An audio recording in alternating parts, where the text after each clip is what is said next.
Aê!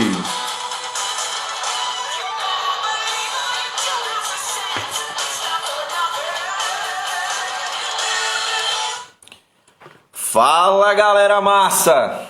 Boa noite a todos os telespectadores. Como diria Marcelinho, deixa aqui eu ajeitar o meu cabelinho. Aí a banda já entrou, o Ed já entrou. E aqui vamos começar! Rapaz, esse Light Ring me deixa ceguinho, bicho. Odin, oi. Fala, Lucas. Ô, Grande! filho! E aí, Fala, meu Rômulo! querido? Tranquilo? Boa noite, meu brother. Como é que você tá? Tudo Tudo bom? bom? Tudo ótimo, Aqui? beleza. Aqui, graças a Deus também. Tudo na paz. Então tá bom. Só ver se eu dou uma iluminada aqui Pronto. pra gente. Pronto. Aqui eu tô brigando por causa dos óculos, né? Aí fico ceguinho. Ah, aí eu tenho colocado de uma forma que eu vou mudar a ligação dele, colocar direto na tomada aqui.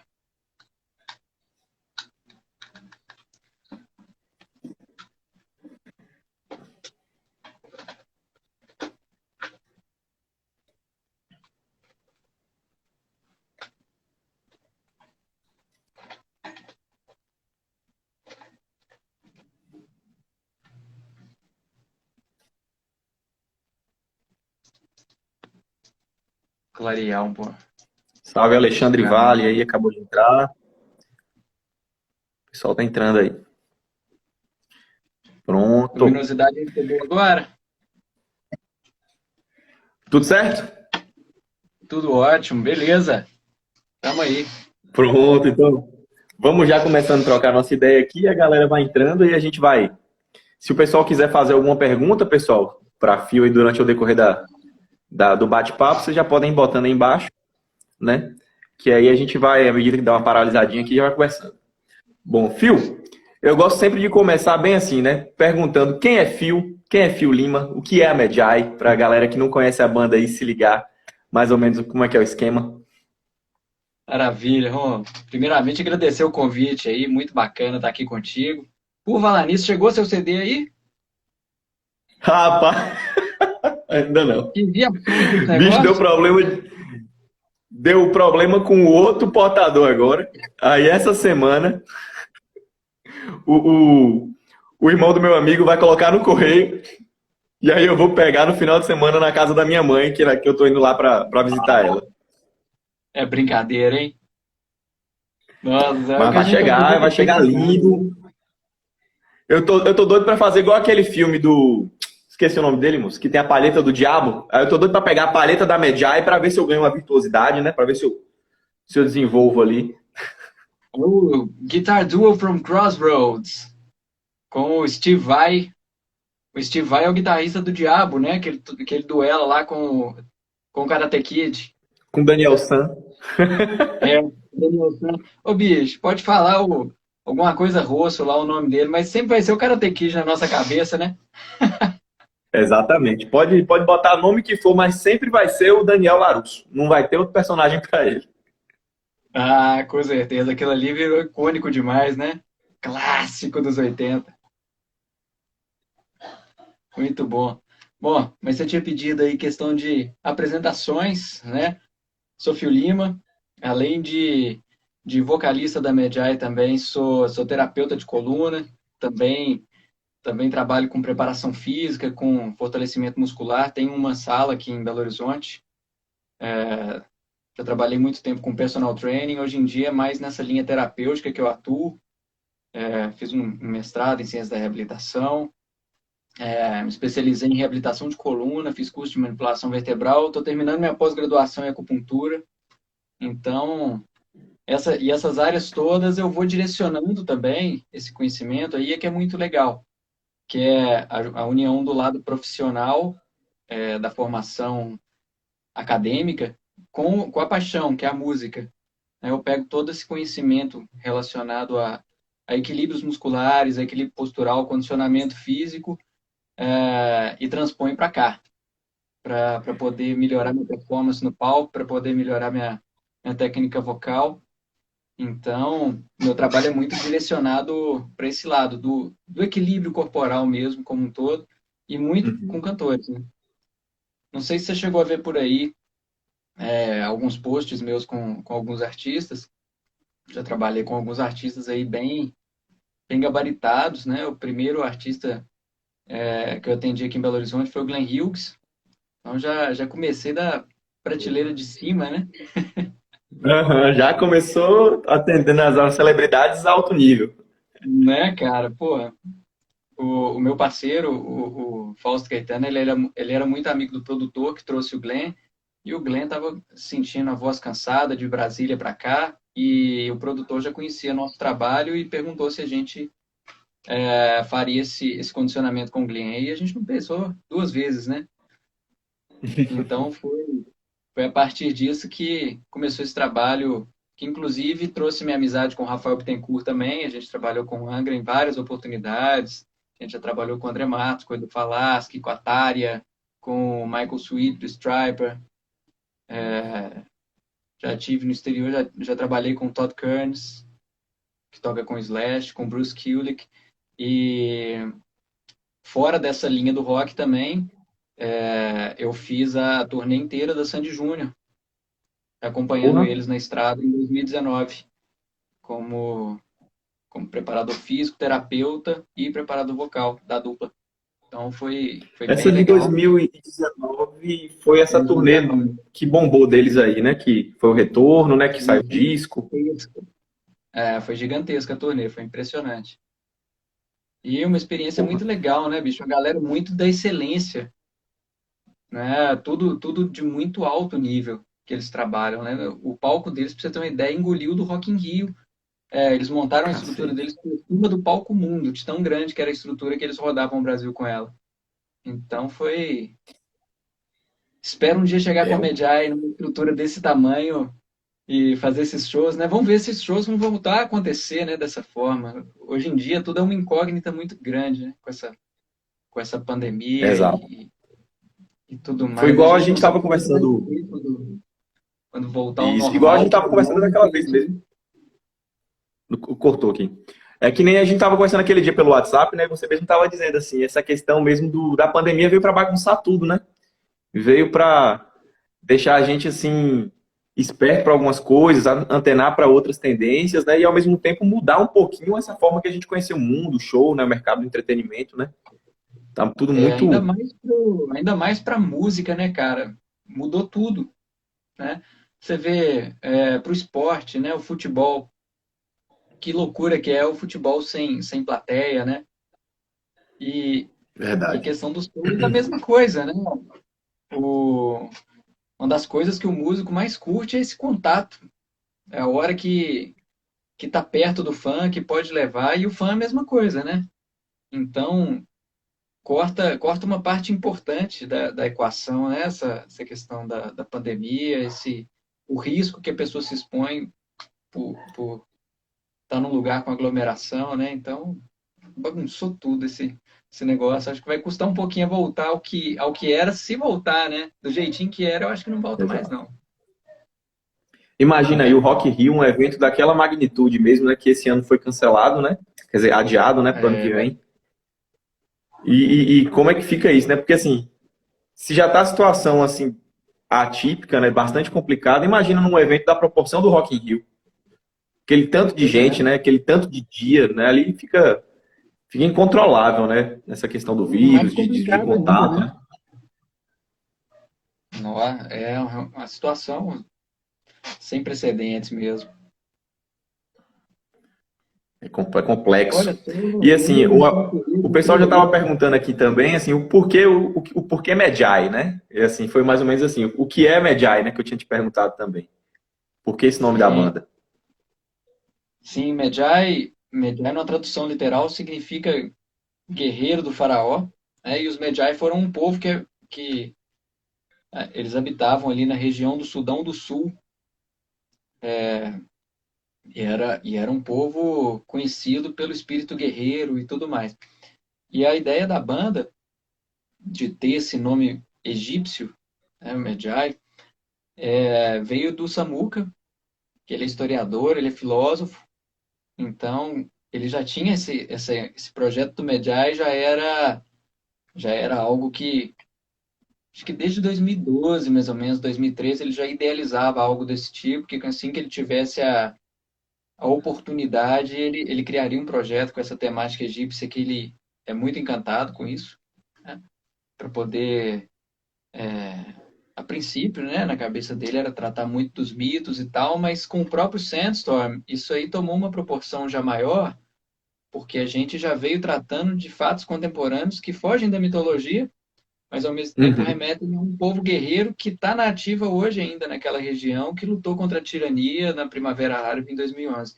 Então, é uma coisa muito legal, porque ele não fica parado na questão assim, muita gente pergunta pra gente, uma hora vão acabar as historinhas, vocês vão só falar de mitologia. Eu falo, olha, mesmo que a gente falasse só de mitologia, mas tem tanta história, mas tanta história, e tanto personagem, e tanto mito, que eu acho que só aí já dá uma carreira de pelo menos uns 10 anos, só no que já tem, assim, fácil de você pegar por aí, sem você pegar uns lado B.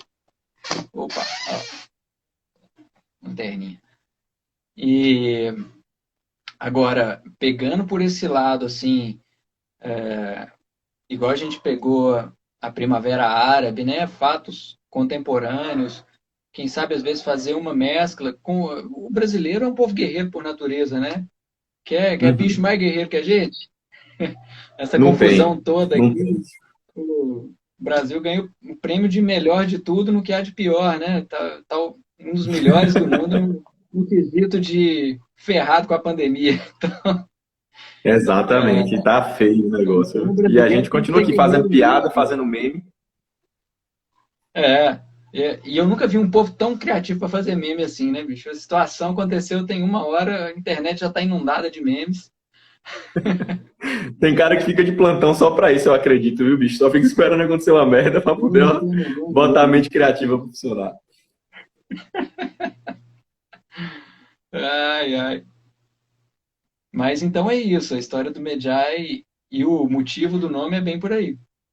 Toda essa, todo esse background que o Samuca trouxe pra gente, e quando ele convidou a gente para montar essa banda, é um tema que todos nós tínhamos como unanimidade, né? Todo mundo gostava Uhum. muito. E depois da gente estar imerso nisso, a gente acaba estudando mais e aprofundando mais nessas histórias que são muito envolventes, né? Esse disco novo, Ah, com Cleópatra, por certeza. exemplo, rapaz, a gente está mergulhando de cabeça nos personagens, então tá uma. Não vou soltar muito spoiler sobre o álbum, não, mas está muito nessa linha. Mais do que bem mais que o Sandstorm. No Sandstorm a gente pegou um gancho bem na saga do Bakari, que é o Medjay, que a gente conta a Uhum. história. É só uma curiosidade, Bakari, na língua egípcia lá, significa aquele que triunfará. Diz que o nome do personagem é Bakari, do guerreiro.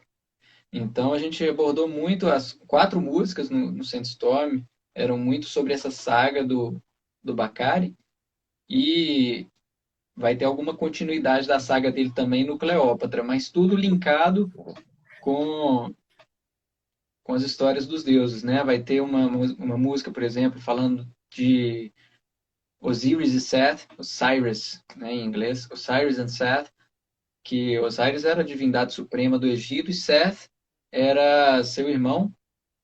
E Uhum. invejoso, Seth faz um plano, conspira contra Osiris, esquarteja e mata Osiris. E bota numa urna e manda rio abaixo. E ele achou que estava tudo bem, que ele ia dominar o Egito dali para frente. Mas Isis, que era a irmã e esposa de Osiris, ela não se conforma com isso e ela parte em busca da urna que estava os restos mortais de Osiris. E Isis, inclusive, é uma das deusas mais poderosas do Egito. A deusa Isis é muito conhecida pelos poderes de cura, de ajuntamento e tudo mais, e deusa da ressurreição. Então ela pega todos os pedaços de Osiris, monta ele igual um Frankenstein e consegue, com a ajuda de Anubis, reviver Osiris. Então essa música fala sobre esse mito. Inclusive, depois de revivê-lo, o único membro de Osiris que Isis não encontrou foi justamente o Falo. Então ela fez um pênis de ouro, colocou no Frankenstein e a partir daí nasceu Horus. Olha que loucura. Rapaz, muita loucura. Tem material, tem muito material. Que nem você mesmo falou aí, a questão do que vocês não vão ficar só né, dentro dessa temática das lendas, né? Como é um termo atemporal, né? Você pode falar dos Medjai agora, né? Como você mesmo disse nas músicas, trazendo esse laço, essa questão de continuidade, né? De contar essa história através dos tempos também, né? E eu acho interessante porque como você brinca com mitos, dá para você fazer isso também, né? Esse contraponto, dá para fazer essa brincadeira legal. Ah, bacana. Tá tendo uma pergunta se vai ter algo falando sobre a ascensão de Horus. O momento que a gente menciona a questão do nascimento de Horus e tal é no final da música Osiris and Seth. E sobre Horus, especificamente, não vai ter nenhuma no Cleópatra, não. Mas vai ter uma outra muito legal chamada The Boat of Ra, que conta o mito da barca de Ra, que também é um mito maravilhoso, né? Que é Ra navegando no barco de 1 milhão de anos, né? The Boat of a Million Years, pelo céu, levando a luz durante 12 horas. E, passadas essas 12 horas de dia, ele mergulha na escuridão, onde ele luta contra os 12 terrores da noite. E toda noite termina com o seu maior adversário, que é a serpente Apófis, que tenta devorar o barco de Ra. E toda noite ele devora Apófis e o sol nasce novamente para ele navegar pelos céus, trazendo a luz. Então é um mito, é uma forma muito legal, né, de abordar os mitos, né? E eles explicam até o eclipse. Porque aí você fala assim, mas isso é furado. E quando tem o eclipse, o que acontece? É o único dia que a serpente Apófis devora o barco de Horus por alguns momentos, e Horus destrói ela de dentro para fora, voltando para a luz. Então é cheio É dessas muita coisinhas viagem. legais, assim, é muito cativante essa temática, né? E a gente aproveita também para pegar, não necessariamente relacionada à Primavera Árabe, né? Mas tem uma música, por exemplo, a Sarcófagos, que era uma tradição muito importante do Egito, né? O sarcófago era para os faraós e sempre tinha aquela riqueza de inscrições, que eram os feitiços e tudo mais, para direcionar o Uhum. caminho para o mundo dos mortos. Porque para os egípcios, na verdade, a vida começava a partir do momento da morte. Era como se Para você eles, ficasse se preparando a vida toda, né? Acumulando riqueza e tudo para que você pudesse fazer a passagem, né? exatamente. Até por isso que os egípcios praticamente não eram muito aficionados em questão de acumular riquezas.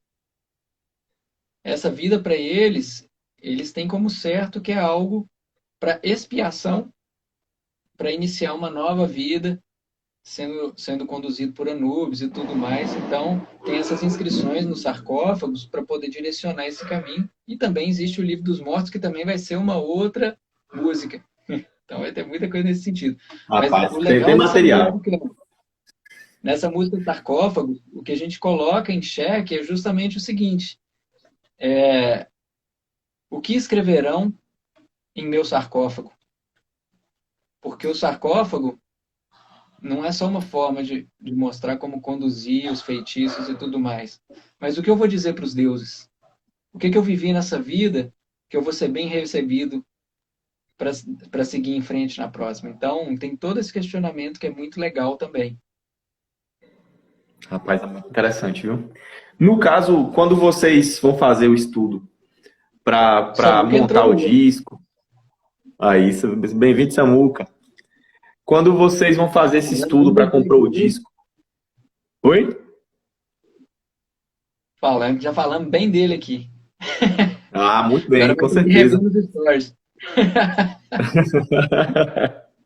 É, é, quando vocês vão começar a fazer esse estudo para compor o disco, o que você encararia assim como maior dificuldade para vocês contextualizarem isso na letra ou transferir isso para a harmonia? Como é que a banda ela vê isso nesse momento, do processo criativo? Cara, nosso processo criativo ele é bem único assim de música a música, mas a gente pensa primeiro qual que é a história que a gente quer contar, para a gente ver qual o caminho harmônico que a gente vai seguir, para gente não ter simplesmente uma música, a gente quer contar uma história. E essa história Uhum. envolve todo aquele clima que a gente quer envolver quem está ouvindo o disco naquela atmosfera. É como se o cara estivesse sendo transportado para aquele momento que a gente quer descrever. Então, normalmente começa a partir dessa ideia, bom, vamos fazer uma música. ah, vamos dar um outro exemplo aqui, Shemag in Blood. Shemag in Blood é outra música que tem um apelo muito interessante, que é um momento de questionamento do Medjay, que ele volta. O Shemag é aquele lenço que protege contra tempestades de areia e é também Uhum. utilizado tipicamente pelo povo do Egito. Então, o Medjay, Shemag in Blood, porque ele volta de uma batalha com o Shemag dele embebido em sangue. E ele tira o Shemag e vê aquele banho de sangue e ele começa a se questionar de quem que é esse sangue que eu estou derramando, por quem estou derramando esse sangue, por quem estou lutando, por que eu estou fazendo isso. Porque no primeiro disco, no Sandstorm, a gente apresenta o Medjay como um simples sanguinário. Mas no Cleópatra ele vai levantar alguns pontos de questionamento de será que é por aí mesmo o caminho que eu estou buscando? Será que isso faz bem para mim também? Por que será todas essas modas? Então eu pego para contextualizar tudo isso. Então quando a gente está compondo a música, vem essa ideia. Pô, o cara tá voltando a uma batalha com o Shemag cheio de sangue, o cara matou pra cacete. Então não pode ser uma balada. Esbagaçou. Já começa por aí, tem que ser uma música já que já começa arregaçando. Então ela tem um Na tema já muito matança. marcante, muito bonito, já e tem a bateria, eu acho que é a favorita do Linassi. A batera, cara, sem brincadeira, quando tá no estúdio, as primeiras vezes que a gente tocou ela, no último verso, no último refrão, que se repete algumas vezes, ele tem uma técnica tão absurda que ele utiliza, numa precisão e numa velocidade tão grande. Cara, várias vezes no ensaio, assim, nas primeiras vezes, eu parava de cantar.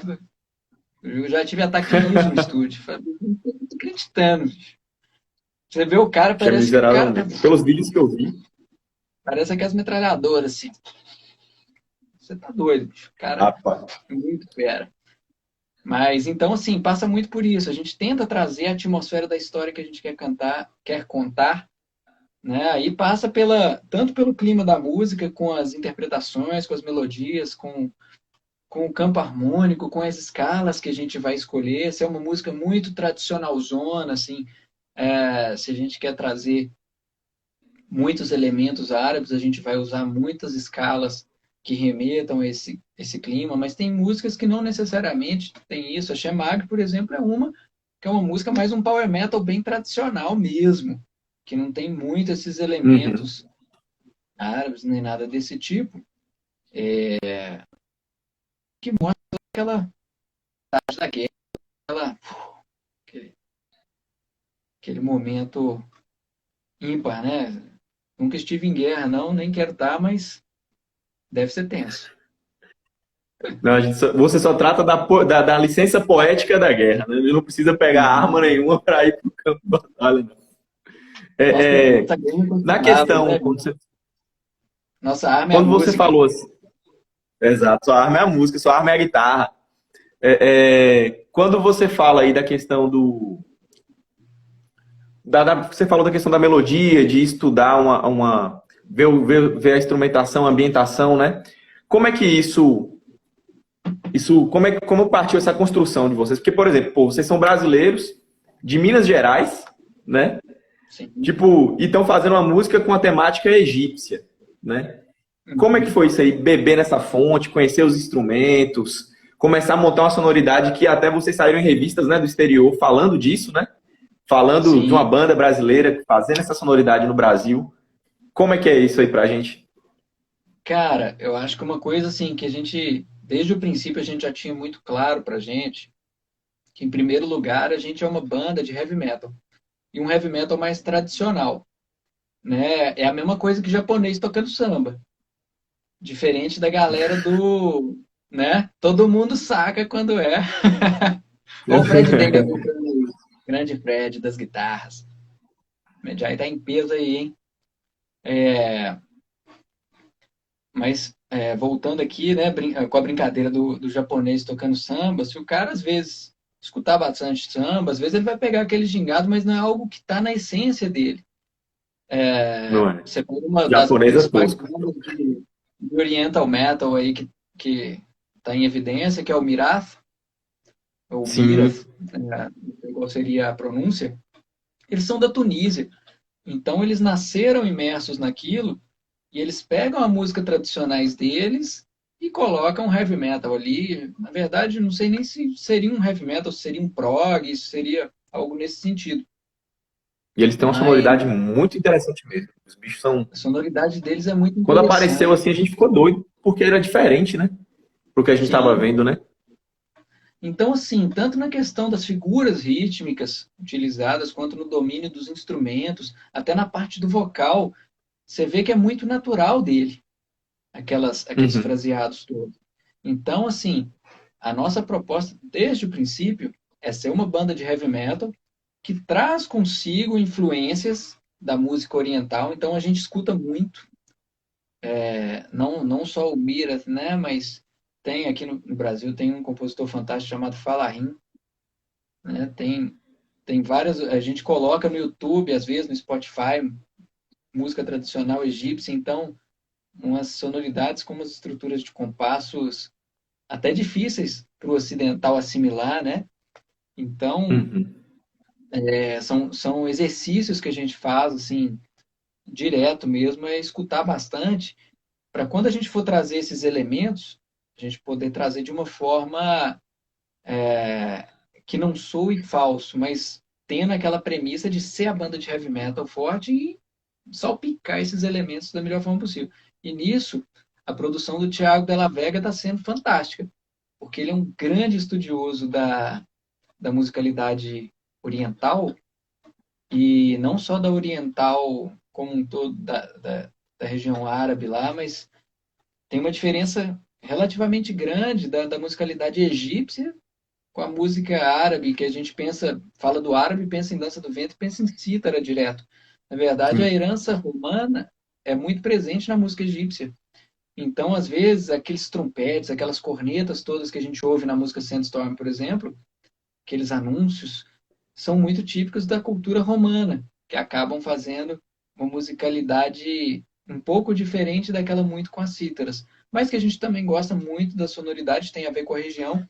E o Thiago Della Vega também está ajudando a gente pra caramba, dando sugestões na parte de orquestração, de onde inserir instrumentos étnicos, até para enriquecer mais o trabalho. Então, está sendo uma experiência muito rica, muito legal mesmo.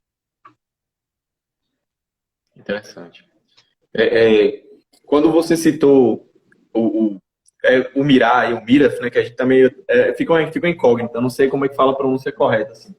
Igual Justamente os eu tinha gringos uma falando pergunta Medjay, para. Medjay.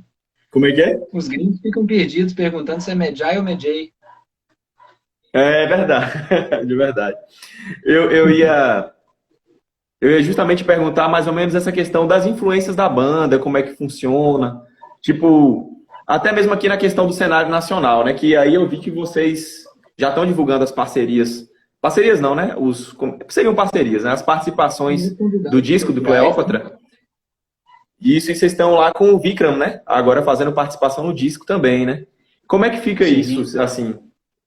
Você já falou alguns artistas que vocês escutam e tal, mas assim, as maiores influências de vocês e dentro do cenário nacional, existe alguma comparação assim, por exemplo, Vikram, Medjay, porque eu sei que a sonoridade é diferente, né? Mas Sim, a gente sabe que tem totalmente gente que às diferente. vezes fica fazendo aquela comparaçãozinha, né? Porque a gente estava muito acostumado a ver aqui power metal, tipo, Eyes of Shiva, Angra, Aquaria, né? Que sempre pegando mais a brasilidade. E agora a gente está vendo outras bandas trazendo sonoridade de outros países, outras culturas pra gente também, né? Sim. É, em relação, assim, as influências são todas mais dentro do metal mesmo, mas são muito diversas. Você pega as minhas principais influências, assim, tanto musicalmente, né, como para compor, bebo muito da fonte ali de Bruce Dickinson nos vocais, de Dio, né, tem muita influência do David Coverdale, do Chris Cornell, são músicos que eu realmente curto muito, né, em relação à banda, é lógico, Maiden, Metallica, nessa linha. O Samuka, ele já é da linha mais pro Accept, tem muita influência do Sabaton nas nossas composições, que a gente vê que assim, o metal ele também evolui ao longo dos anos. Então, Sim. assim, não existe uma fórmula que você vai seguir. É claro que a música a gente vai fazendo. O mais importante da música é a gente, em primeiro lugar, tem que estar satisfeito com ela. Então não adianta pensar numa fórmula. Como é que eu faria uma música? Igual tem muito produtor que faz mesmo, e não que esteja errado. O cara tem uma fórmula de mercado que você vê que tem épocas que sai uma saraivada de artista com músicas e propostas muito parecidas, né? Teve a época ali do Limp Bizkit com o Eminem, com o Eminem que saíram ali contemporâneos. Teve o como é que chama aquele não é Limp Bizkit não, gente, do Chester Bennington, Linkin Park. Então teve muita coisa Sim. que veio junto naquela Aquela leva época, do new que era metal, uma né? comunidade muito parecida, aquela coisa misturando música eletrônica com rock, que ao mesmo tempo era um rap com. Aí botava um vocal com distorção forte, igual o do Chester, que cantava pra caramba. Até o Metallica, né, foi tentando se reencontrar ao longo dos anos, em boas partes ele se perdeu completamente, depois foi reencontrando o caminho e depois perdeu de novo. Mas assim, são, Ousando. são trajetórias, né, bicho? O cara ele tem que ousar, né, cara? Eu acho que o Maiden é uma banda que ficou meio que parada no tempo, né? Eu acho assim, o último grande trabalho do Iron, no meu ponto de vista, foi o Fear of the Dark, né? O Brave New World tem algumas coisas interessantes, mas ali eu acho que já perdeu muito da essência do que foi o Iron, né? Eu não sei se é questão de motivação, mas eles tentaram mudar um pouco a fórmula que eles faziam, mas eu acho que Meio que ainda, não acomodaram, sei né? como se encontraram, se estão cansados, mas isso acontece, cara. São pessoas que estão assim no topo e podem se dar o luxo de inventar, né? Acho que se tem uma banda que eu posso nomear hoje, que eu acho que até hoje mantém um nível muito elevado e muito fantástico, e que dá um tapa na cara de quem vira e fala assim: ah, no metal não tem nada bom para fazer, porque tudo que tinha de bom para fazer já foi feito, né? Tem muita gente que vem com esse discursinho Uhum. derrotado, mas é o Judas Priest, cara. Você pega esse Verdade. disco novo do Judas, cara, o Firepower é um regaço aquele disco, cara. Firepower, eu arrisco dizer, assim, opinião pessoal mesmo. Eu coloco ele pau a pau com Painkiller. A nível Rapaz, e de o ele é Painkiller, o mesmo produtor do você Painkiller. comparar com o clássico, assim, é realmente, viu? É muito, E muito foi o mesmo interessante. É que produtor você do falando assim de Painkiller. comodidade. Você E falando eles assim, pegaram, assim, além da qualidade de gravação, é um dos timbres de guitarra mais espetaculares que eu já ouvi. Nem só de guitarra, não. O Halford regaçando os vocais, a batera na cara, assim, dando pancada, do jeito que a gente gosta de ouvir um metal bem tocado, né? E muito marcante o disco todo. Você ouve ele do início ao fim, assim, você não vê passar. Então, continua mantendo um nível muito, muito elevado o Judas em suas composições, né? não, isso aí. O Fredão, nosso guitarrista, Freddy Daniels, ele curte muito uns hard rock também. Também gosto demais, mas eu acho que o Fredão ainda é mais fã. O Fredão é muito fã de Malmsteen também. Eu ia falar até isso de Malmsteen, que você falando assim das bandas das pessoas se acomodarem, né? Malmsteen, ele é um grande rótulo disso, né? Tem muita coisa interessante, mas a galera critica que é aquele guitarrista que ficou parado no tempo, né? Que é aquele guitarrista que sempre com aquelas mesmas frases, sempre... Assim, a gente não pode tirar o mérito do cara, né? Se o que a gente conhece de metal melódico, de metal sinfônico, muita coisa foi ele que também meteu a cara ali com o neoclássico, né? Uhum. Mas Cara, ficou eu ali, né? arrisco dizer que foi um dos artistas que conseguiu com maior sucesso fazer essa ponte da música clássica, da música erudita com o rock, né? Ele pega as peças de Bach, de Mozart, de Paganini e passa para a guitarra de uma forma incrível. Então, ele é um artista que eu tiro o chapéu para ele, cara. Principalmente a fase dele com o Joe Turner, com o Soto cantando, é de matar, bicho. É bom demais aquilo lá. O Jeff Scott Soto, o que ele fizer, eu tô de tiete ali pegando e ouvindo. Porque Nada, você não fala que não. homem desgraçado, viu? Ele é bom demais, né, cara? Ele é Eu fora até de brinco, série. falo assim, Jeff Scott Soto não tinha mais o que fazer, fundou o Sons of Apollo, porque só tem desgraçado naquela banda ali. Boa definição, viu? É bem Ali os desse caras, jeito. tipo assim, A nível de nacional, né? Claro, tem bandas aqui nacionais. Eu tenho muita influência também nos meus vocais do André Matos, né? A gente tem no Angra um grande respeito e admiração, né? O Edu Falaschi também tem um legado muito legal e atualmente está fazendo coisas de altíssimo nível, né? Fez a Rebirth of Shadows aí recentemente, coisas muito bem feitas, muito profissionais, da forma que tem que ser, né, cara? Eu acho que se for para fazer o negócio de uma forma amadora, fica em casa, não se dê o trabalho, né, cara? Eu acho que se é para fazer, é para meter a cara e fazer bem feito. Então, concordo. esses artistas, eles dão muito orgulho pelo esmero que eles trazem, né? E aqui no Brasil tem muita banda muito foda que tá levando muito a sério e dando orgulho, né, cara? A gente vê nesses festivais online aí, a gente acaba conhecendo muita banda que a gente não conhecia, né? Então tem muita coisa legal por aí. Então, esses festivais online, eles foram interessantes para justamente isso a gente conhecer muita coisa, né? Muita banda boa, né? É, que assim, não tem gravadora, ou às vezes não tem um marketing tão legal, então não é porque a gente sabe que esse gênero não é tão difundido no Brasil, então foi o lado bom da pandemia, né? A galera que Sim. segue ficou carente de show, então começou a ter muita live, muito festival online, e a gente começa, né, a observar esse tanto de banda interessante. E o Instagram ajuda bastante, né? Quando essa bolha, o algoritmo dele, né? Eu conheci a Medjai Uhum. assim, né? Eu conheci sua banda através do algoritmo do Instagram. Conheci Bacana. o Navigator também, que eles vão, né, jogando pra gente assim. Navigator tá E aí bombando a gente vai também. ouvindo, né? Excelente banda. Navigator tá bombando, né, cara? Excelente banda. Canta muito também aquele. E eu fiquei besta com a idade. Eu não sei, acho que eu já tô chegando naquela idade do cara ficando mais velho. Quando eu escuto alguém dizendo que tem 20 e poucos anos, eu fico assim, meu Deus, esse cara é mais novo do que eu, bicho. E canta desse tanto, tá ligado? Tá vendo? Aí eu assim, não, tenho que tomar vergonha na cara, tenho que estudar, porque não dá certo, não. Com certeza. Never too late. Pegando esse gancho, pegando esse gancho de estudo, você é guitarrista e vocalista, né? Então, como é que você julga assim, esse nível de dificuldade?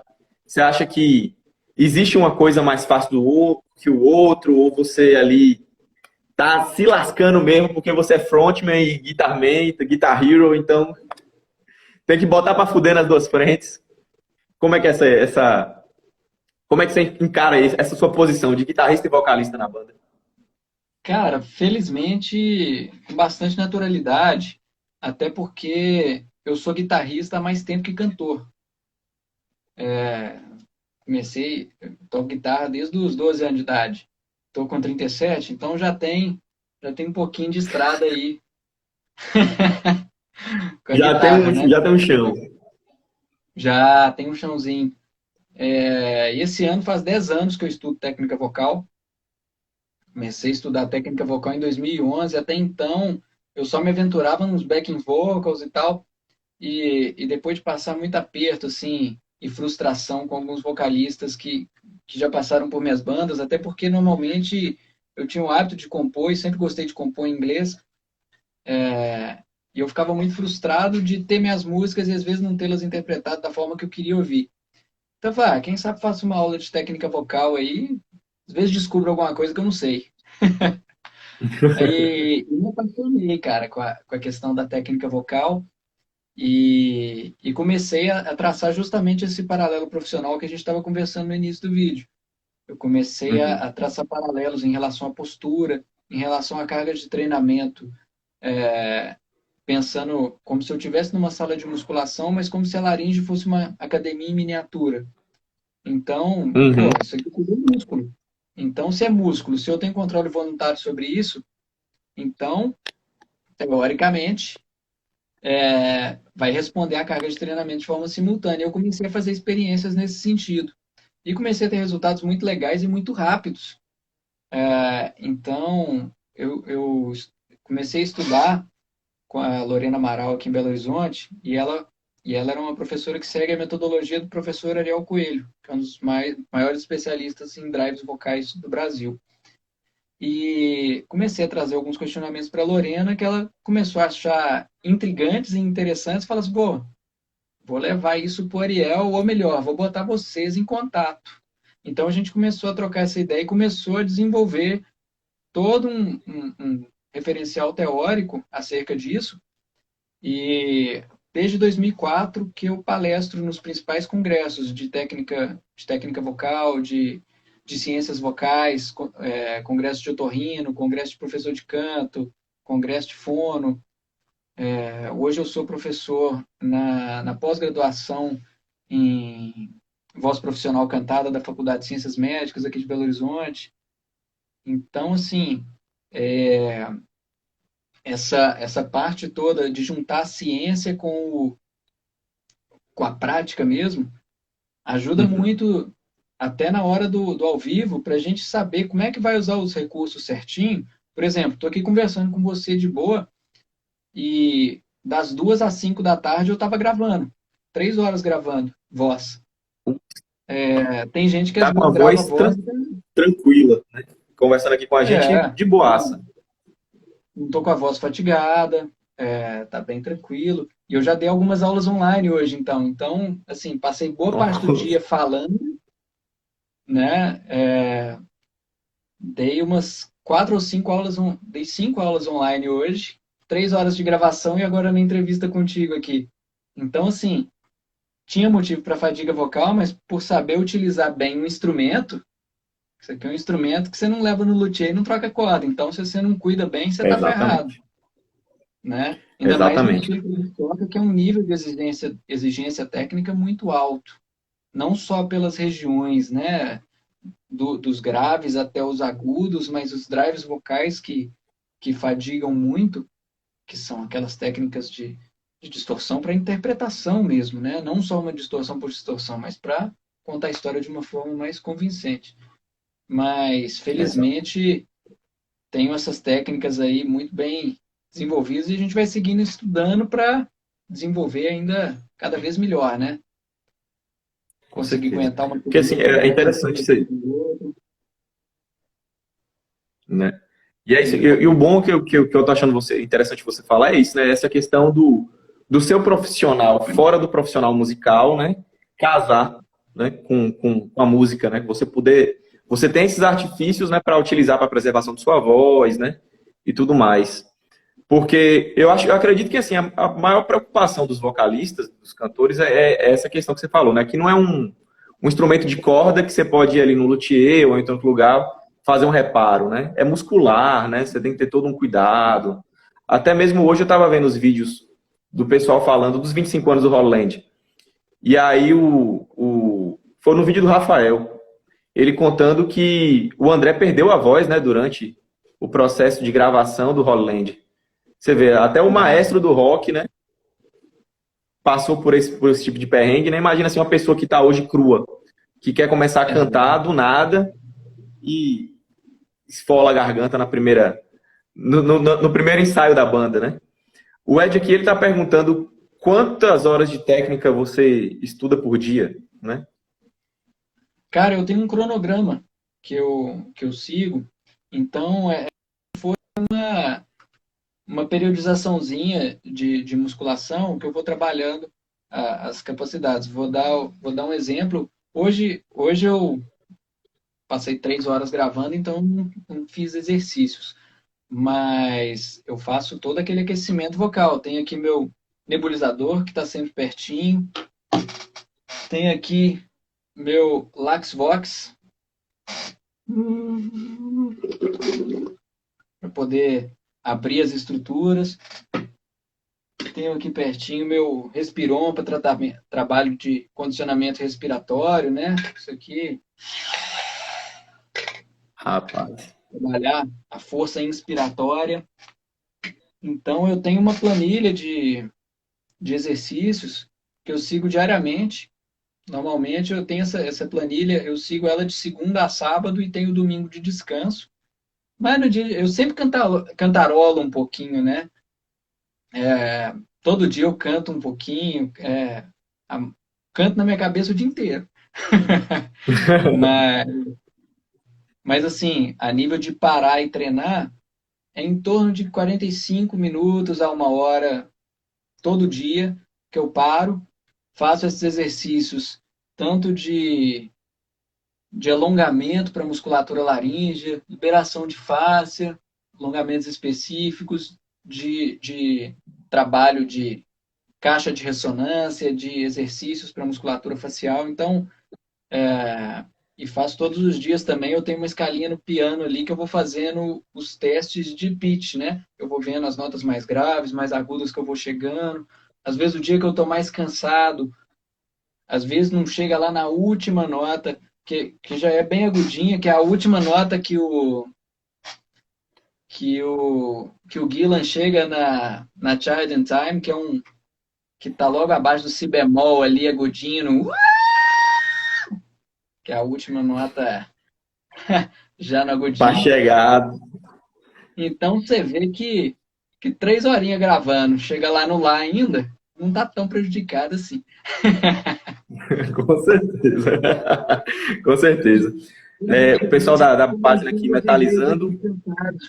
Eu tá conversando meio cansado aqui, porque a voz já foi pro saco.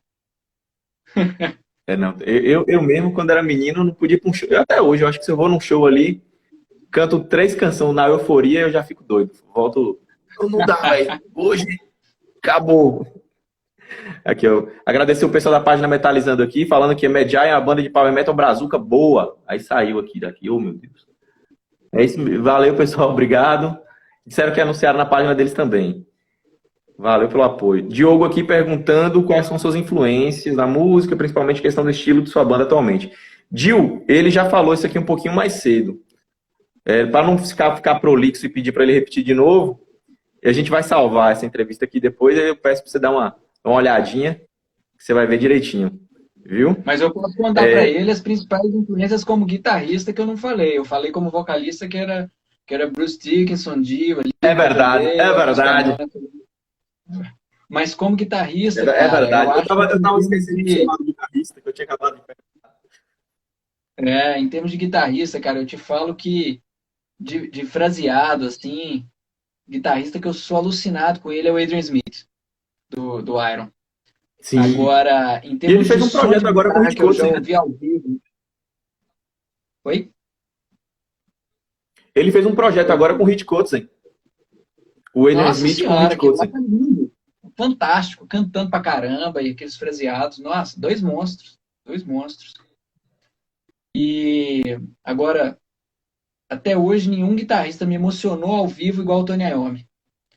O som da guitarra do Tony Iommi é um negócio que rasga a alma, cara. Eu tive a oportunidade de vê-lo ao vivo com Heaven and Hell, com o Dio aqui em 2009. E o vi na turnê do The End com o Ozzy.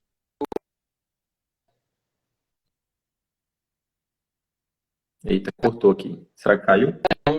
É uma coisa do outro planeta, cara. O timbre que ele tira e os fraseados dele são muito fantásticos. Né? Agora, tem umas outras influências, né? Last but not least, que eu gosto de falar. Mas o Steve Vai é um cara que me inspirou muito como guitarrista. É um cara muito fora do convencional, né? Muito fora da caixinha. Então, aquelas loucuras que ele fazia na guitarra de não ter um padrão sonoro correto, né? E ser um grande virtuoso. E o Steve Vai, não sei se você sabe, cara. Eu tive duas oportunidades de ter conversas muito de perto com o Steve Vai. Uma em 2013, num meet and greet, que teve umas 2 horas de bate-papo e tinha pouca gente e não tinha ninguém que falava Pô, inglês e eu fiquei de tradutor, eu fiquei de intérprete. Então, assim, mais ou menos que monopolizando a parada, né? Sentado do lado do Steve Vai aham.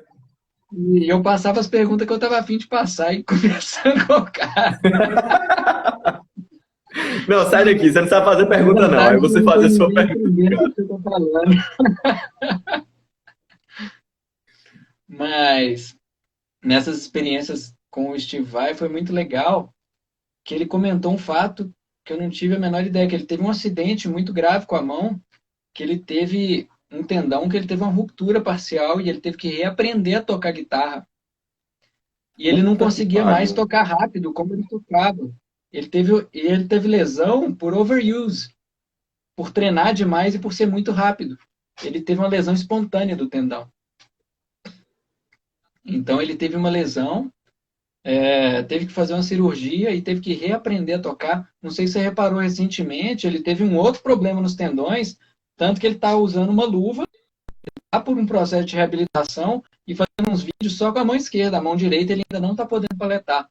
Deu pau nas duas mãos dele agora recentemente. Nossa senhora, não tinha observado, não. O cara que aprendeu a Rapaz, tocar. e é engraçado. Cortou Oi. aqui, eu te interrompi. Eu tinha dado um lagzinho aqui. Ah, tá. Mas eu achei muito interessante, num desses bate-papos, quando ele disse que teve que reaprender a tocar porque ele não conseguia tocar rápido como antes, mas isso abriu oportunidade para ele melodicamente evoluir. Então, tanto que no método dele, ele incentiva as pessoas a fazerem improvisos, por exemplo, usando duas notas, só brincando com o ritmo.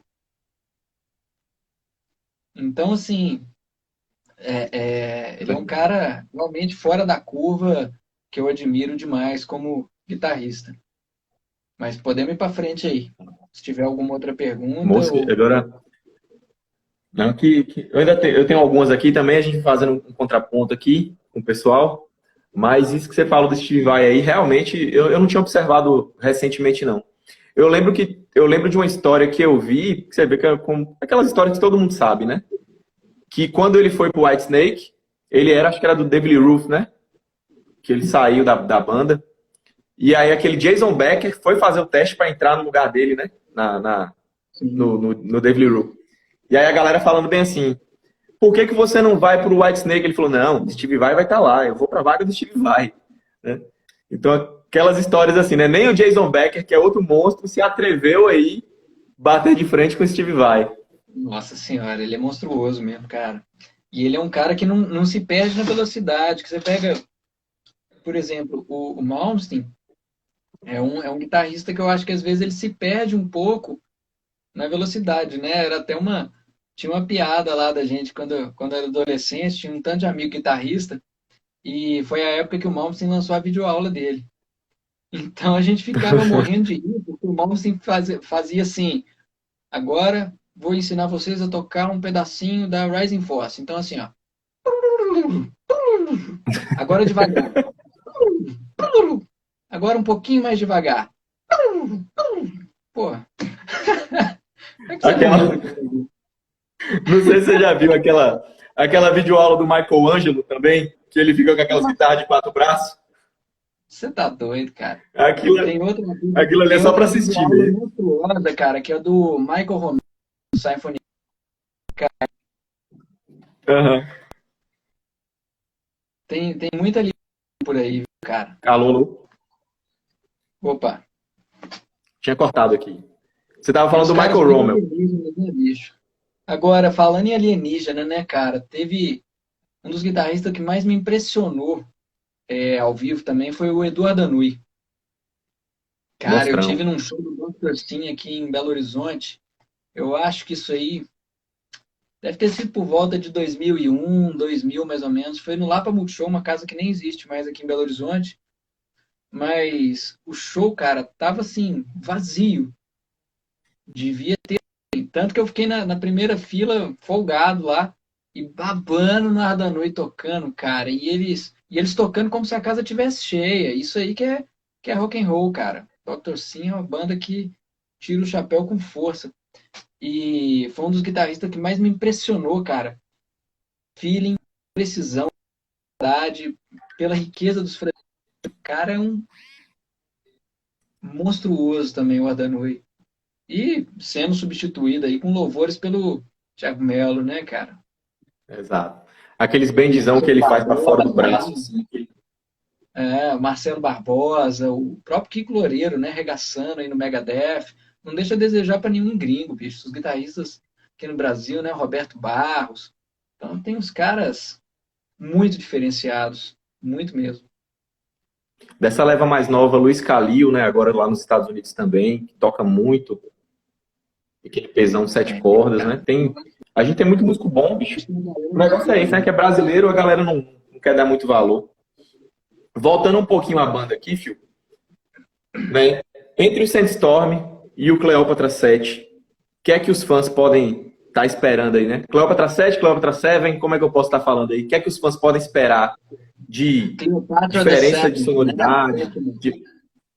Oi? Cleopatra the Seventh, a sétima.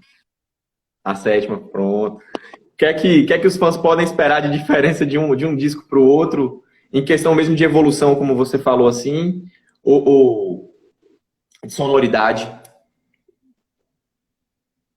Cara, eu acredito, né, até pelas prévias que a gente tem tido até o momento, que os fãs podem esperar uma diferença muito grande, até de qualidade sonora, né, de qualidade de gravação, de orquestração como um todo. E as guitarras no Cleópatra, elas estão nos agradando muito mais do que as do Sandstorm, por mais que no. E olha que interessante, né? No Sandstorm, a gente gravou no Mark V, microfonado com a 4 de 12, que ficava fechado num quartinho que a gente não aguentava nem entrar dentro. Né? A gente mudou o sistema de gravação nessa agora, cara. A gente está captando as guitarras aqui no meu home studio, bem de onde eu estou dando a entrevista, e eu estou utilizando meu cabeçote do Mesa Bug Mini.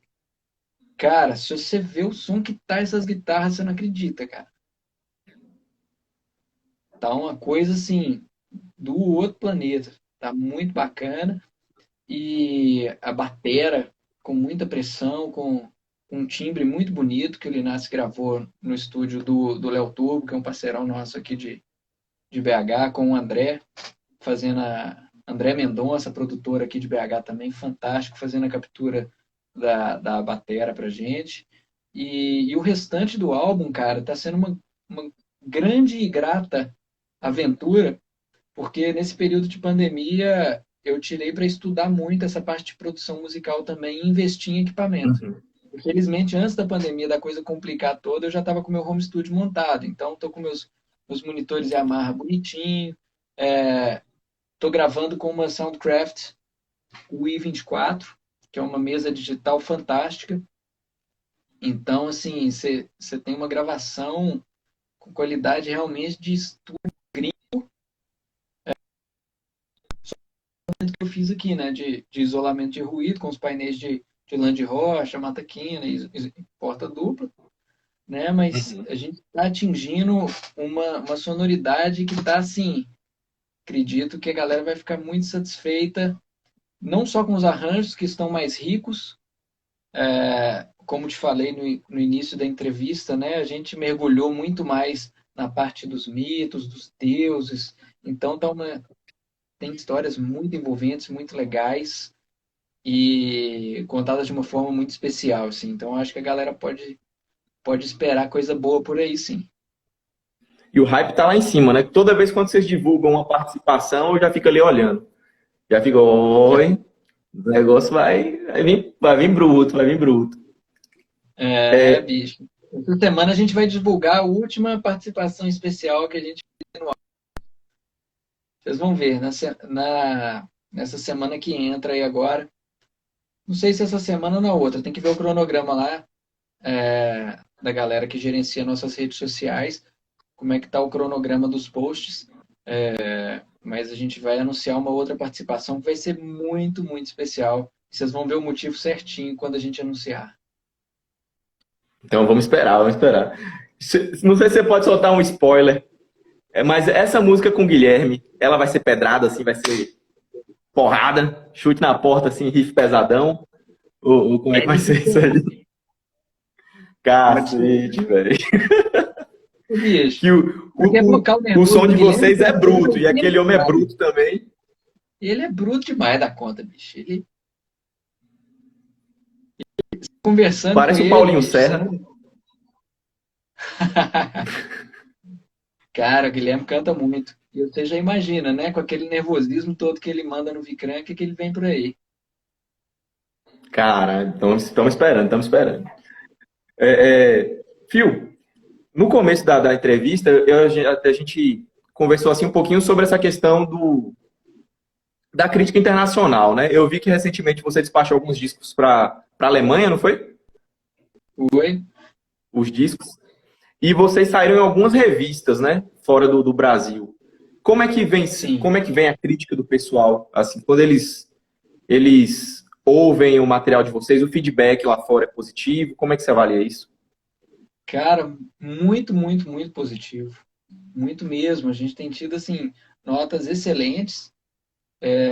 Até pegou a gente de surpresa essa publicação na Fireworks Magazine, uma revista com mais de 30 anos que tem mídia impressa dela no Reino Unido.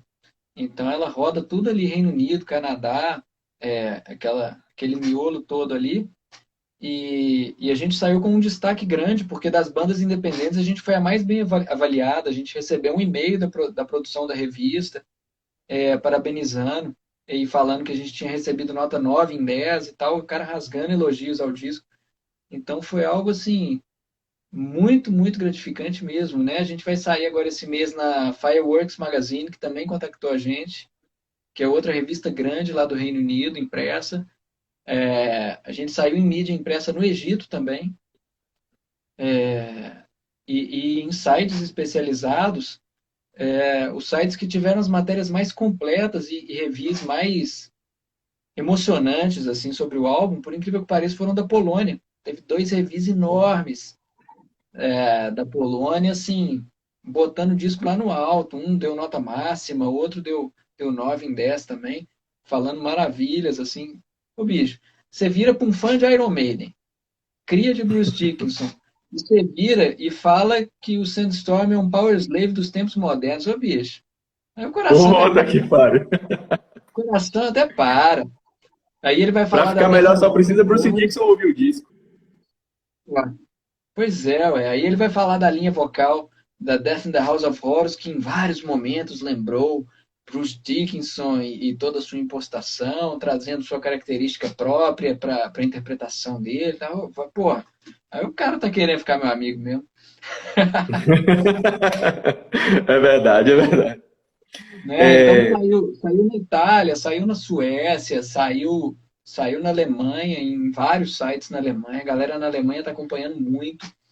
Tem muito fã da Índia acompanhando, que a gente ficou muito surpreso. Das maiores audiências nossas no YouTube são Índia e Rússia. Porra. Tem audiências grandes de lá, né? Pegando ali Alemanha, Reino Unido, o pessoal da Suécia, o pessoal da Noruega. Então, assim, tá muito legal e uma aceitação enorme, né? Eu tenho uma tia que mora na Itália e teve um review de um site italiano que teve no enunciado, assim, um dos melhores álbuns de estreia de 2020. Então, assim, uno dei migliori album. Pô, que legal. E tem Então que é falar com a muito mãozinha assim. gratificante mesmo, cara. Italiano. Debut album. Cara. Fio, eu acho que essa pergunta aqui todo mundo já te fez, né? Assim, eu tenho hora que eu me perco aqui na minha lista, mas eu queria te perguntar isso assim, né? Como é que foi o processo de coach, né, com o Rafael Bittencourt, né? Porque eu me lembro, não, eu me lembro que logo quando eu conheci o disco de vocês aqui pelo Instagram, Rafael Bittencourt, ele divulgou que vocês tinham mandado para ele, né, o disco, as palhetas, que ele estava fazendo o processo de mentoring, né, com vocês, Sim. assim, e que ele estava fazendo band coach com outras bandas, assim, né? E como é que... Eu já vi, tá em uma live sua, você explicando que teve um dia que você estava na casa dele, ele abriu umas pistas, pegou uma guitarra, modificou algumas coisas, umas faixas com vocês. Como é que foi isso? Você está trabalhando com... Eu acredito que você foi fã, é fã também, né? Antes de amigo, né? Admirou o trabalho dele. Essa sensação do fã estar trabalhando com o ídolo e ele tá tendo aquela atenção com o seu material, o material da banda de vocês. Cara, foi uma coisa sem explicação, né? Porque além da gente se sentir lisonjeado de poder estar trabalhando e conversando musicalmente mesmo, de igual para igual ali, com um grande ídolo nosso, ele é um cara que traz uma bagagem, que são 30 anos de experiência no heavy metal, e uma das principais coisas que ele fez pra gente foi apontar vários acertos, vários erros do Angra ao longo dos anos e algumas sugestões, ou para a gente ir pesado no que foi acerto e tomar cuidado com as quiabadas que levaram em problema. Então, assim, desde a parte da estrutura de organização do management da banda, assim, que hoje em dia a gente não tem um manager da banda. A gente que organiza tudo, até porque a gente está esperando ter uma proposta dessa pessoa que um conselho do próprio Rafael, né? Uhum. Uma pessoa que deve vir até nós, uma pessoa que vê o potencial e que tem o interesse de ser o manager da banda para poder organizar, né? Já tiveram algumas experiências que eles foram atrás de managers e depois, quando você busca, às vezes pode se construir alguma coisa, alguma relação abusiva ou de superioridade, que na verdade na hierarquia ali deve dialogar de igual para igual, né? Os dois devem dialogar para o mesmo lado, que é o desenvolvimento e o sucesso da banda, né? Então, assim, foi uma experiência muito, muito rica com o Rafael, tanto musicalmente quanto em termos do music business, para a gente se situar e tomar as decisões mais acertadas possíveis, né? Que é um mercado que você tem que ter essa atenção, né? Eu lembro que até a gente conversando, você, aquela vez por WhatsApp, falando que tem que ter cuidado, porque tem muito tubarão, né, no mercado musical, né? Tem aquela galera que quer dar uma desperto, né? Ou quando está contratando vocês, ou então produtor, né? Eu vi uma entrevista um pedaço, né? Da entrevista do Renato Tribuzzi para eu sempre esqueço, eu sempre chamo ele de Leme, mas não é Leme, não, é o Jimmy London, né? Que era o vocalista do Matanza. Que aí o Tribuzzi Sim, falando que com 24 anos, quando foi que o Tribuzzi estourou, né? Ele tinha que tomar cuidado com isso, porque era um menino de 24 anos, tratando com muita gente grande no cenário musical, fazendo um projeto muito ambicioso, que foi o Execution, e tinha que tomar cuidado para a galera não vir, né, em cima, né? Então eu acho e válido veio, né? essas trocas de experiência. Não ouvi quando você falou. E veio, né? É, não, muito Veio, complexo mesmo. porque eu não acompanhei muito de perto a carreira dele, não, mas assim, por exemplo, eu fui no show dele aqui em BH e foi uma estratégia dele para levar público fantástica. Porra, trouxe Bruce Dickinson. Quem mais? Verdade. Né? Pô, mas ao mesmo tempo, se você parar para analisar, a galera tava indo para ver o Bruce e como E efeito não deu colateral Tribuzzi. viu o Tribuzzi. Então, assim, a galera ficava naquele frisson. E uma coisa que analisando hoje, né, depois de algum tempo, o show foi todo muito bom, cara. Tudo muito bem executado, tudo muito profissional. O cara, excelente músico, não tem nada que falar dele. Absolutamente nada, só Aquelas... coisa boa. Agora, é algo que, assim, como músico, eu me sentiria mal no palco. Por exemplo, O cara, entre uma música e outra dele, que ninguém conhecia, a plateia do nada começava. Bruce, Bruce, Bruce. Porra, velho. Saca? Então, assim, às vezes, é uma jogada como marketing, você pensa que deve ter dado um resultado muito interessante, mas, ao mesmo tempo, você tira, é, você tira a visibilidade até mesmo de você. Né? Às vezes a pessoa tá lá, Exatamente. tá tudo disperso enquanto tá no seu show, e na hora que o Bruce entra é aquele alvoroço, aquela coisa, e depois dissipa tudo de novo. É um negócio até ingrato, né?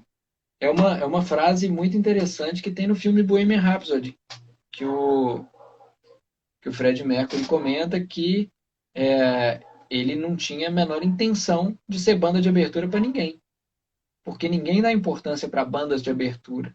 Então, assim, é um caminho, né? É um caminho que eu acho importante, válido e que muitas bandas passam, que é a questão da banda de abertura. Mas realmente, normalmente, o que que a gente vê acontecer com muitas bandas? Normalmente não usa o mesmo equipamento da banda principal, porque a banda principal não quer se sentir engolida, vamos dizer assim, Uhum. né? Tem muito desse tipo de coisa. Às vezes, a banda não tem o próprio técnico, às vezes vai utilizar um técnico da casa, que às vezes não está com muita boa vontade ali no dia, passa o som mais ou menos e vai isso mesmo. E um momento que às vezes a casa também está mais vazia. Então, a não ser que seja, por exemplo, essa turnê com o Armored Dawn que a gente vai fazer com eles. A proposta, o show, na verdade, já vai começar tarde, já é um horário bom, que é um horário de 8 horas da tarde. Agora você imagina se Uhum. bota a gente para tocar 5 horas da tarde. Não dá, difícil. Como que o negócio vai estender até meia-noite, 1 hora da manhã, entendeu? Então, assim, é, tem que saber também em quais momentos entrar, né? Até porque, olha que legal, as casas fantásticas, que às vezes a gente ia ter que o tanto que a gente vai ter que ralar ainda para chegar a ter um show nessas casas, né? Na Ópera de Arame, no Áudio, no Opinião, em Porto Alegre. Então, são casas enormes, né? No Circo Voador, no Rio de Janeiro. São casas enormes aqui no mercado nacional, que a gente sabe que demoraria um pouco mais para a gente chegar numa casa dessa e para ter um apelo de público grande, igual a gente vai ter nesse festival, que eu acho que foi justamente a ideia do Armored Dawn. Não só eles estarem em evidência como estão, hoje em dia são uma das principais bandas do metal, né?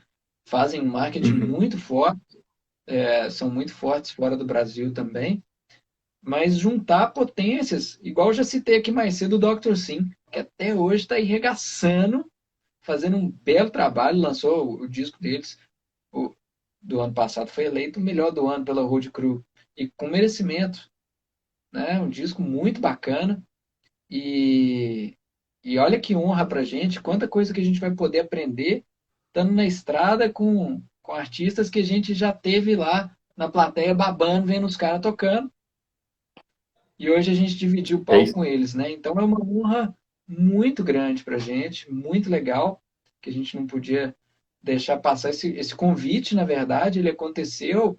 A gente estava em São Paulo em mentoria com o Rafael, antes mesmo de gravar o Sandstorm. A gente já tinha lançado os singles, e a gente estava conversando com o pessoal do Armor Dawn, sondando com eles, para eles participarem do nosso show de lançamento do Sandstorm aqui em Belo Horizonte. Né? E a gente teve uma receptividade dos caras que nos surpreendeu, que o Parras e o Rodrigo, eles se colocaram como fãs do Medjai e Porra. mostrando pra gente, olha aqui no Spotify, tá no meu Spotify, no dos meus filhos, a gente escuta direto essas músicas de vocês, a gente gosta demais. E, e eles falaram que ficaram muito honrados com o convite de participar do lançamento do Sandstorm aqui em Belo Horizonte e queriam devolver um convite para a gente de uma forma mais ampla, que seria não só da gente tocar junto aqui em Belo Horizonte, mas na turnê deles pelo Brasil. Aí que começou a história dessa turnê em conjunto com essas feras, né? Que juntou Dr. Sim, Corsos e o próprio Jimmy London com o Jimmy and Rats, com o Armored Dawn. abrindo as portas pra gente, né, cara? Que assim, eu acho que tem muita coisa suja, muita coisa errada no music business. Eu acho que quando chega um cara, igual o Eduardo Parras, né, com o Rodrigo, que enxergam um potencial e abrem os braços para poder dar oportunidade, veem que a gente está fazendo algo sério, de qualidade, Uhum. é muito gratificante mesmo, cara. Não tem dinheiro que pague isso. Não, é sensacional. Eu, inclusive, eu ia te fazer justamente uma pergunta sobre essa turnê, e eu fico feliz que era basicamente isso que você me respondeu agora, assim, por você ter falado assim tão sinceramente sobre esse processo. Porque, como você está falando assim, pô, é uma banda grande que se mostrou na qualidade de fã também, né? Tipo assim, mostrou para você que está escutando o seu material e abriu as portas, né? Para estar com vocês junto, né? Nessa caminhada. Eu acho Com que certeza. tem que ser bem por aí mesmo a linha de raciocínio, né? É o maior pegando na mão do mais novo e ninguém soltando a mão de ninguém, puxando para poder abrir as portas.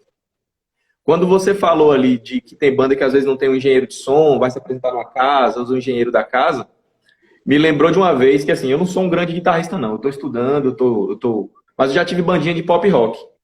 E aí tava até aqui, eu nem sei se tá aqui mais na live hoje, Matheus, que era o vocalista da nossa banda. E a gente foi se apresentar num festival na nossa cidade. E eu tinha uma pedaleira ruinzinha, eu era mais novo, e ela tava dando microfonia na mesa. Não. O bicho, o cara desligou minha guitarra, filho. E eu tava escutando só pelo retorno. E aí É era bem na hora de uma impossível. música que eu tava. Era a música que eu aparecia, tipo assim, era a minha hora de brilhar, tá ligado? E eu aqui batendo cabeça, aí um colega que tava lá embaixo fez bem assim, um amigo, Rômulo, sua guitarra aqui embaixo não tá ouvindo, não. Cara, e Aí eu desespero fiquei, que dá na gente na hora que tá no palco. Não fala puta não, que bicho. O pariu. desespero que isso dá Chega, na eu hora que fiquei a gente assim, tá no né? palco. Eu vou terminar aqui. Não, foi horrível. Depois ele vai conversar com o cara ainda falou assim, vai comprar um equipamento que presta, tocar com essas coisas, sabe?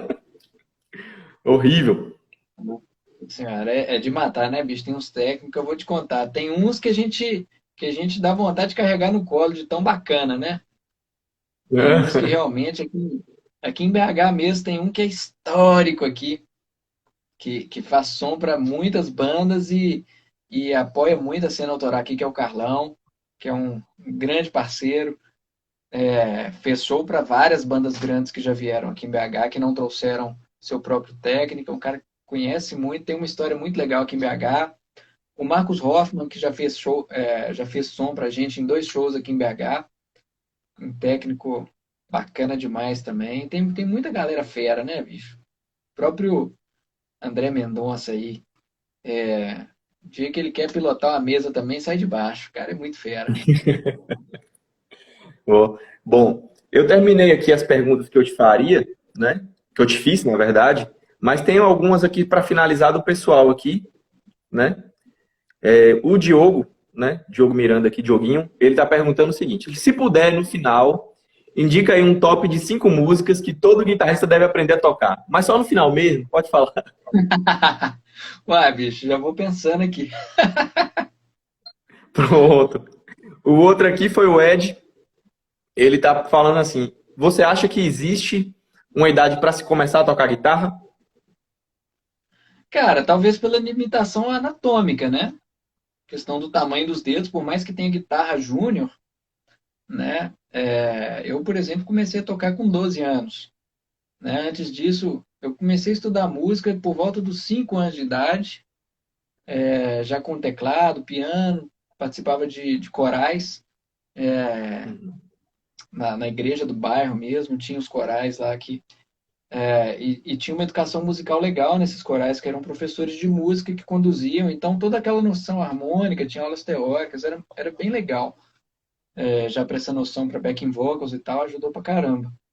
E mas o piano foi bom para começar porque é um instrumento que independe um pouquinho. É claro que a mão pequena é sempre mais difícil de executar qualquer instrumento.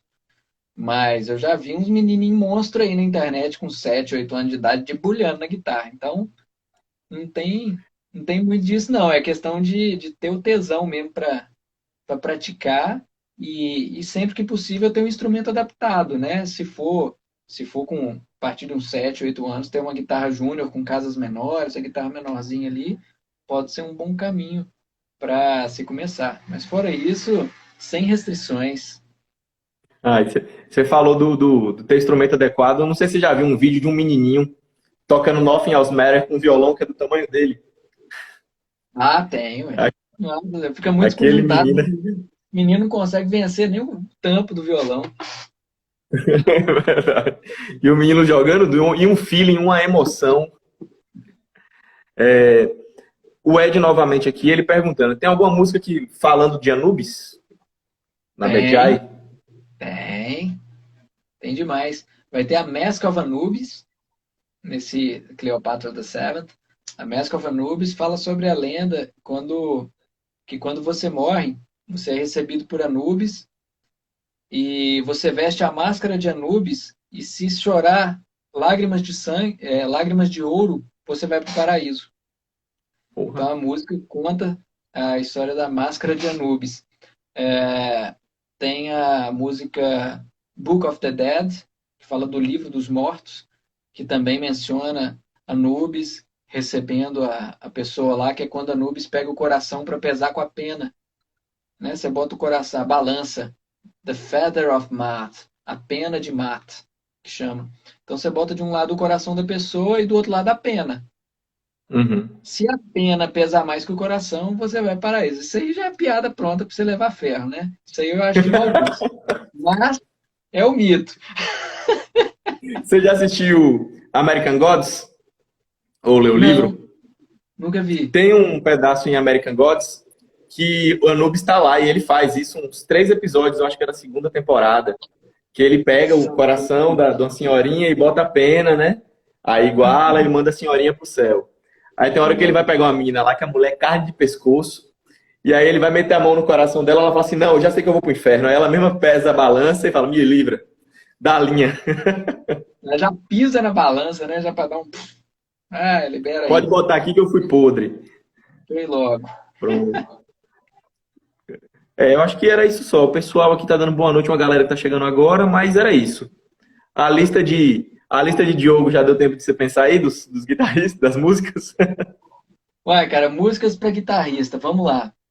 É, me faz sempre lembrar de uma cena muito engraçada do filme Mundo de Wayne. Quem é da década de 80 vai lembrar desse filme aí. O filme é da década de 90, mas é da Wayne's World, com o grande Mike Myers. Tinha um letreiro muito grande escrito. Tinha uma Fender Stratocaster branca num aquário na loja de guitarra lá que eles iam, né? E ficavam babando nessa guitarra. Aí um belo Eu dia lembro ele desse ganhou filme. dinheiro, pegou essa guitarra, aí ele ia começar a tocar Stairway to Heaven, aí o gerente já chegou apontando, mostrando a placa para ele assim, proibido tocar Stairway to Heaven. Aí o cara, Eu me ah, lembro desse filme, velho. cara, isso é muito bom. Agora, apesar da piada pronta, bicho, é uma música muito boa para começar a aprender dedilhado, né? Tem um dedilhado Uhum. muito bonito ali, tem uma melodia muito boa. É uma música linda, né, cara? Em todos os aspectos. É uma música que evolui de forma maravilhosa. Eu E tava tem um ouvindo ela solo hoje, inclusive. lindo, né? Ela tem um solo Inclusive, eu estava ouvindo maravilhoso. hoje. É. E para quem não ouviu ainda, escute a versão dela com a Ann Wilson, com a Nancy Wilson cantando. Nancy Ann Wilson no Royal Albert Hall, Stairway to Heaven. Cara, é uma coisa É a assim vocalista do Bart, né?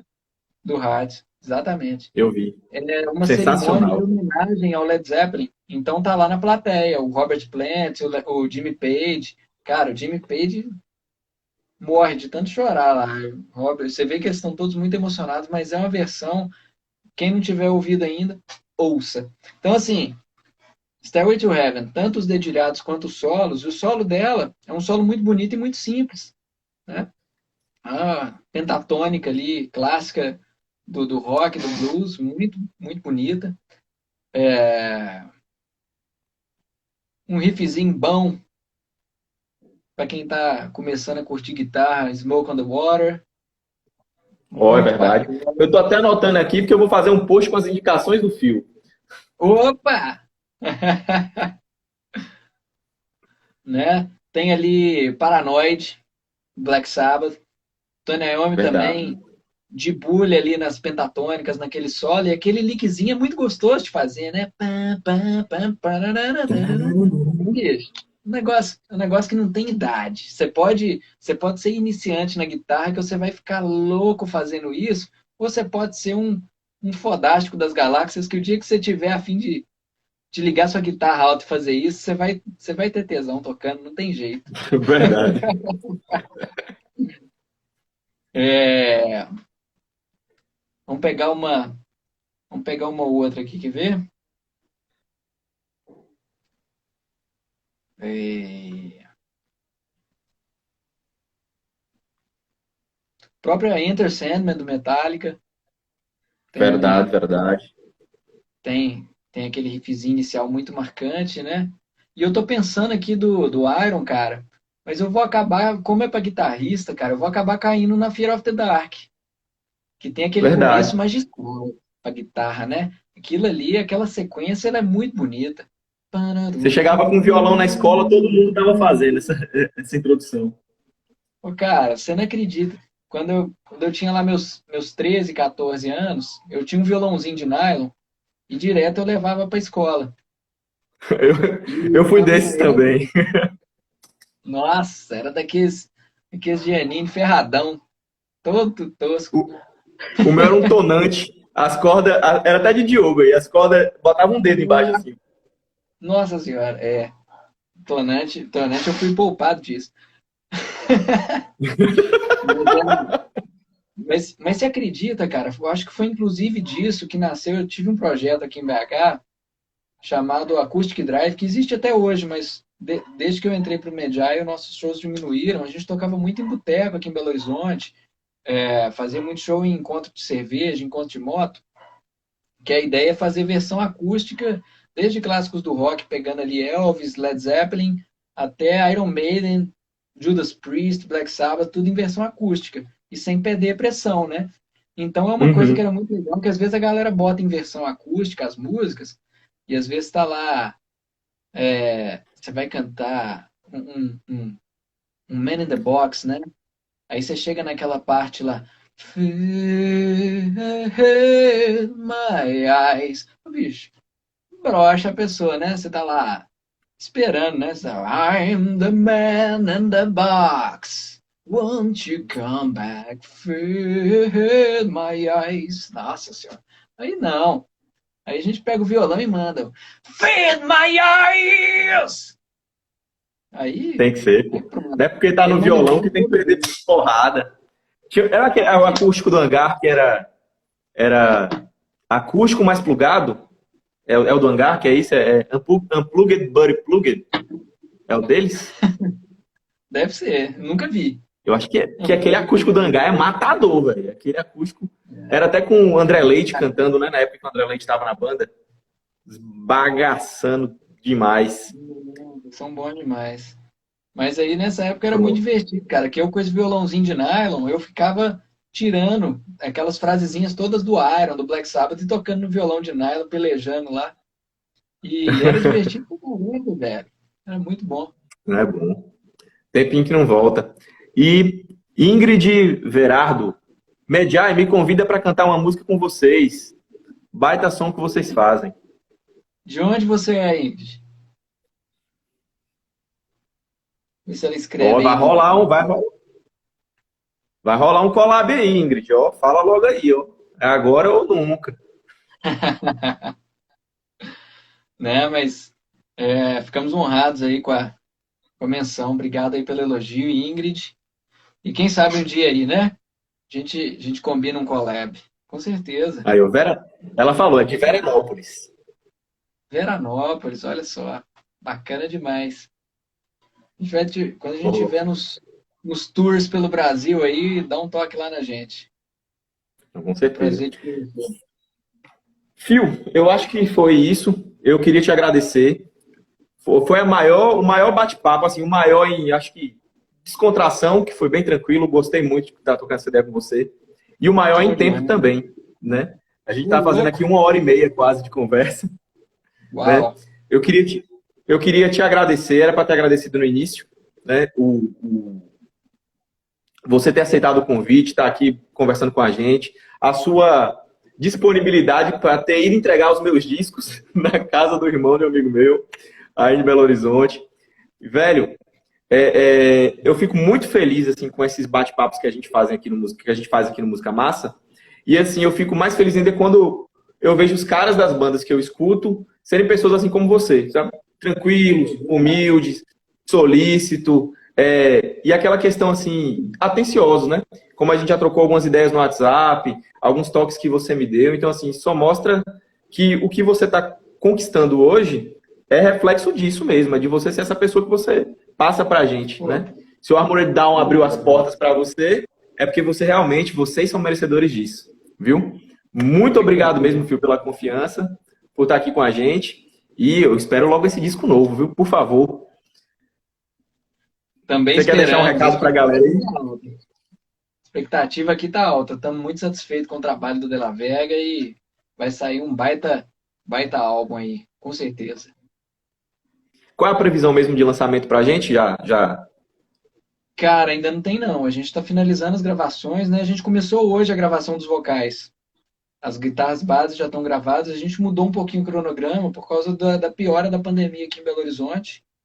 Então a gente está fazendo uma ordem meio louca de gravação. Assim, gravou a bateria primeiro, gravou as bases. Já estou gravando os vocais, porque como sou eu aqui, aí não, que eu que faço a captura do resto da banda toda. O baixo, o Samuca vai vir aqui gravar. E vou adiantar agora, durante essa fase pior da pandemia, os vocais e os solos, que é o que fica comigo mesmo. E assim que tiver finalizado, por incrível que pareça, o baixo vai por último.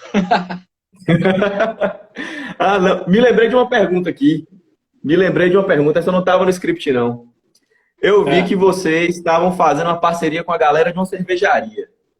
Então, Sim. vem Medjay Beer? É isso mesmo? Vem Medjay Beer por aí. O rótulo já está em confecção.